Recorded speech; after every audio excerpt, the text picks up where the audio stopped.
said there, these three forms are often interchanged. It's important for you to remember how to convert from one to the other. Now, you will be able to use your calculators when doing these, okay? But you don't always need a calculator. So the first one, percentage to a decimal. Sarah, you right? So percentage to a decimal. If you're asked to change a percentage into a decimal, we will always divide the number by 100. How can we speedily divide something by 100? What's the little sneaky method we can do, Georgie?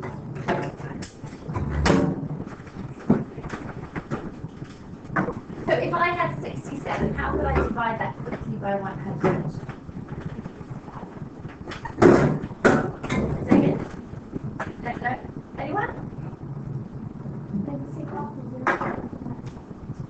But there aren't any zeros in 67, is there? So if I want to divide this by 100, what might I do to divide something by 100? Maya?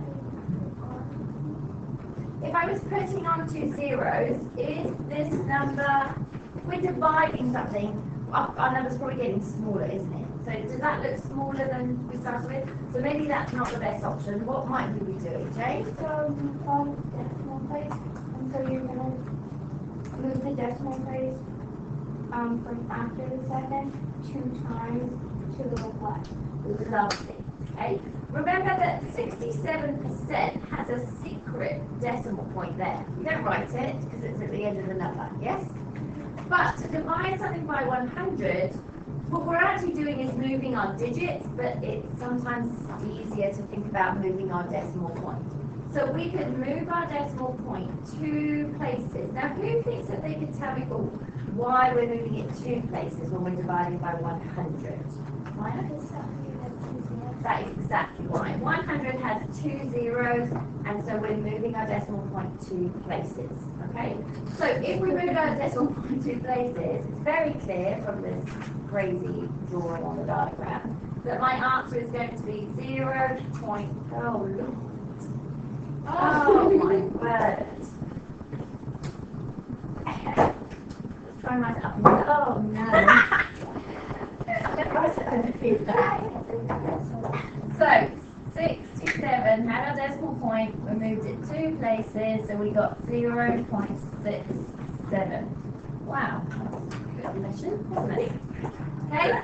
How do we know to move it 2 places? Well, we just discussed that. Why did we move it 2 places and not 3? See here? That's 2 zeros. Because 100 has 2 zeros. Okay, so if we were dividing it by 1,000, how many places would we move it, Abby? 3 times. 3 times, yeah. Okay? Oh, now there's not a dot there. Don't think that that's recurring. Okay? 2.8%. 2.8%. Now, I knew that a 0 went here. It may help to draw some zeros. Oh, word. Okay, so it may help to have some zeros just sitting there, just so it's easier to jump it. Madison, where will my decimal point end up? So I'm going to start here. So 1, 2, there. So what will my number be? Yes. 0. Lovely. Okay. Any additional zeros on the left, you don't have to write, obviously. So 123%. I think I had this discussion with one or two of you the other day.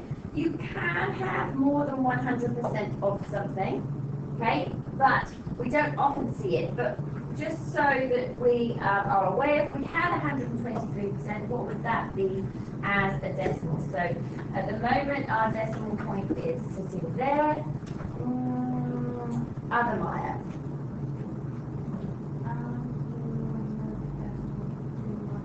Yep. So what would my answer be? 1.2. Lovely. Okay, are we all happy with that? Notice I no longer have a decimal percent sign. So these 3 numbers all have a percent sign because they were percentages. These 3 numbers are decimals, so they don't have a percent sign. Yes. about the second one, the 2/3, because you moved the decimal place out 2 to the left. So it'd be 0. Now I'm like, okay, I see it. You good? Yeah. Okay, Abby? This is gonna go on our, what mind map will this go on? We'll do a new mind map for percentages. Okay? So the other mind map was just for rounding. Isn't the answer for number 2 meant to be 0.2? No, because I put loads of zeros on the left just so it was easier to see. So we started here and we moved 1 2 places. So I've only got 0.028. Okay? So anything else on the left. Right. Abby? This is kind of not related to this, Well but then maybe you can ask it later. it's math related. Well, if it's not related to this, you can ask it to be later and I'll answer it. Okay? Right, so that's percentages to decimals. Okay? Well, that's us. Now we're going to go change something from a percentage to a fraction. Okay, a percentage to a fraction. I'm hoping you're going to think, oh, this is super easy. We know that percentages represent numbers out of 100. So to show something out of 100, we can just write it over the top of 100, can't we? Yes? So if I've got 58%, that means 58 out of 100. Oh, well, there is a fraction, ladies. Is that it? Simple. Now, the one thing that makes it a bit trickier is because we have to make sure that our fraction is simplified. Okay? But you know those sneaky things called calculators that we have? They do it for us. Yay! So we're allowed to use it like that. We will be allowed to. However, I'm going to talk about how we do it just to make sure that you know how. How do we simplify fractions? What are we trying to do? We're trying to look for what? That's it. We divide it.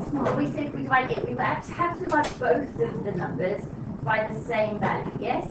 Make it smaller. To make it smaller. Perfect. So Kaya, what number are you going to try first of all? You can do it in several stages. It doesn't have to be all at once, but what number are you going to try to start with? 4. Well, tell me what kind of numbers are they both? We've got 58 and 100. They're both even, so what number do we know has to go into them? So we know they're both divisible by 2, yes? So how many times does 2 go into 58, or what's 58 divided by 2? Do you know? 58 is almost how much? 60. Almost 60. What's 60 divided by 2? 30. So, and then we're going to go less than that. So 28 will be a little bit too small. It's actually going to be 29. But you would have your calculators to help you. So 29. And then what's 100 divided by 2? That should be an easy one. Jade? 50. Awesome. So our simplification, we've divided both the top and bottom by 2. And we've got 29 and 50. That's as simple as it can go. Now, do you want to get your calculators out to check that your calculators help you? So okay, so the next one. So what do I start off with? Jade? You put the 17 over 10, 100. Nice. And you look if anything simplify it.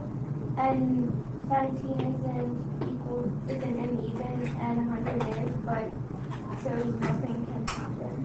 Sometimes there could be an odd number on the top and an even number on the bottom, and something would divide into it. But in this case, this is as simple as it can go. Is there anyone that can tell me something special about the number 17? Georgie? It's a prime number. Yes? It's a prime number. Prime numbers, remember, can only be divided by 1 in itself. So they have 2 factors. And the only way of making the number 17 is by multiplying 1 and 17. So that means that this must be the simplest form. Abby, you right? I think you have hand up. Oh no, I was just picking up the board. Okay. It's simple. All right, so let me stop.